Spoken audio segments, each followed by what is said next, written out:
Les TEPOS en Aquitaine, une démarche régionale au plus près des territoires. Les TEPOS, territoires à énergie positive, inventent un nouveau paysage énergétique. Ils expérimentent des politiques innovantes répondant à des enjeux à la fois environnementaux, économiques, sociaux et démocratiques. L'objectif, c'est de répondre tout d'abord aux défis par rapport au climat, au changement climatique, si on part de la base, d'être imprégné en tant qu'élu, imprégné en tant qu'individu particulier, de répondre aux problèmes du changement climatique, des gaz à effet de serre, donc à partir de là, d'un système de vie et de société plus économe en matière d'énergie d'une part, et en utilisant, autant que faire se peut, progressivement des énergies renouvelables. Sur le territoire mémisanais, il y a quand même un réseau de chaleur qui est à étudier et qui pourrait voir le jour car il concerne la piscine en particulier et d'autres bâtiments autour. Donc je pense qu'on sera sur du bois énergie là, en l'occurrence par rapport aux énergies renouvelables. Après, tous nos bâtiments, tous nos équipements, on va rechercher, et c'est ce qu'on commence ici sur Pontins à faire, c'est à les équiper de systèmes de chaleur ou de production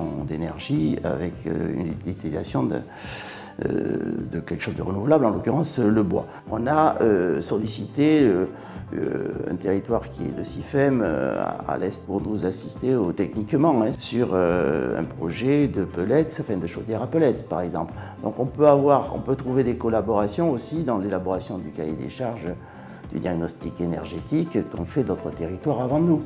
Ce site historique de la Compagnie des Landes à Pontins-les-Forges était il y a au siècle dernier, on va dire, un site de production métallurgique. Et pour ce faire, il y avait déjà à l'époque une centrale électrique. Donc pour justement contribuer au développement de micro-centrales ou de sources d'énergie décentralisées à base d'énergie renouvelable, nous avons décidé de remettre en activité ce site. Donc c'est une micro-centrale électrique puisqu'elle est calibrée pour produire 400 000 kWh par an. Donc là, on est arrivé au bout de sa 3e année de production complète à une production annuelle de 380 000 kW, ce qui est à peu près un peu inférieur aux objectifs, mais très correct. On essaye, dans la mesure du possible, d'avoir une réflexion engagée sur nos consommations énergétiques quotidiennes. Et donc, dans cet ordre d'idées, avant, tous les locaux professionnels et ce que nous appelons le château, qui se trouve derrière nous, qui est donc le siège social, étaient chauffés au fioul.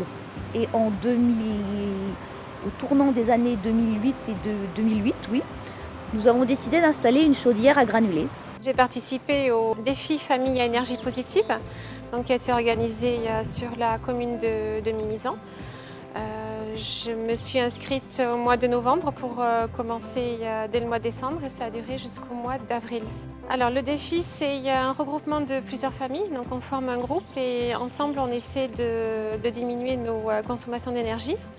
Donc les énergies en général, principalement l'électricité et le gaz quand on a du gaz à la maison et l'eau. L'eau c'était une option.